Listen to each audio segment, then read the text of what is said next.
مولا علی نے بھی ارادہ کیا سیدہ کی موجودگی میں کہ میں دوسرا نکاح کر لوں۔ سیدہ فاطمہ کے دل کو نہ تکلیف ہوئی، دوڑی آئیں حضور کی بارگاہ میں۔ فرمایا کیا ہوا؟ کہنے لگیں کچھ بھی نہیں۔ حضور سب کو جائز ہے تو علی کو بھی تو جائز ہے نا، نکاح کرنا چاہ رہے ہیں۔ حضور نے خطبہ دے دیا، مسجد میں لوگ جمع کر لیے۔ مختصر سا خطبہ دیا، حرفی بات کی۔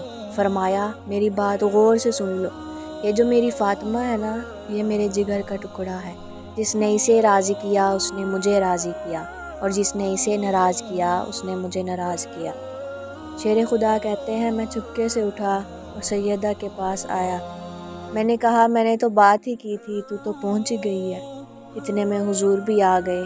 فرمایا علی سن، سب کے لیے دوسرا نکاح جائز ہے، پر جب تک فاطمہ ہے نا، تیرے لیے جائز نہیں۔